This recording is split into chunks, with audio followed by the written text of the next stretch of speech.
সংস্কারের পরই ত্রয়োদশ জাতীয় সংসদ নির্বাচন আয়োজনের দাবি বাংলাদেশ জামায়াতে ইসলামীর। একই সঙ্গে আনুপাতিক হারে ভোট করার উপর জোর দিয়েছে দলটি। আগে স্থানীয় নির্বাচনের পক্ষে মত দিয়ে জামায়াত বলছে জাতীয় ভোটে ৩০০ আসনে প্রার্থী দিবে তারা। বৃহস্পতিবার ইসির সঙ্গে বৈঠকের পর এসব কথা জানায় দলটি।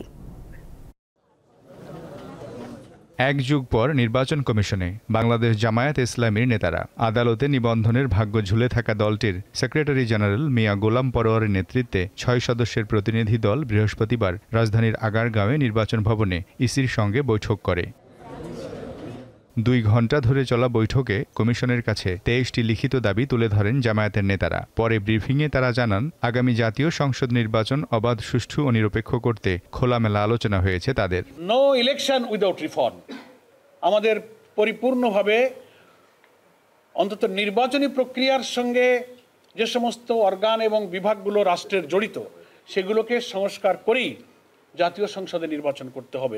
আনুপাতিক প্রতিনিধিত্ব হারে যে নির্বাচনের ব্যবস্থা আধুনিক গণতান্ত্রিক বিশ্বে, এটা আমরা প্রপোজ করেছি। সেই স্থানীয় সরকার নির্বাচনটা আগে হোক। আমরা জনগণের আকাঙ্ক্ষার সাথে সমর্থন এবং সম্মান ব্যক্ত করেছি। তিনি জানান, নির্বাচনে প্রবাসীদের ভোটাধিকার চাই জামাত। সাংবিধানিকভাবে প্রতিটি জনগণকে নির্বাচন করতে দেওয়ারও দাবি জানান জামায়াতের সেক্রেটারি জেনারেল। এটা আদালতে আমাদের শুনানি চলছে, আমরা ইনশাআল্লাহ আদালতে সুবিচার পাবো।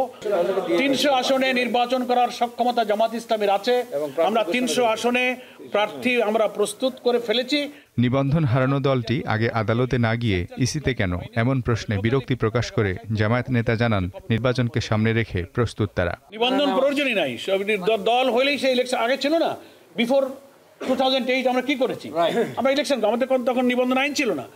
আমাদের কনস্টিটিউশনের সাথে এই আইনটা কন্ট্রাডিক্টরি। মিয়া গোলাম পরোয়ার দাবি করেন, বিগত সরকার রাজনৈতিক স্বার্থ হাসিলে RPO ৯১ এর ক বাতিল করেছিল। এটা পুনর্বহাল করার দাবি জানানো হয়েছে ইসিকে। এতে করা হয়েছে যে এত কঠিন শর্তগুলো দিয়ে এই আইনটা করা হয়েছে। মিজানুর রহমান, দীপ্ত সংবাদ, ঢাকা।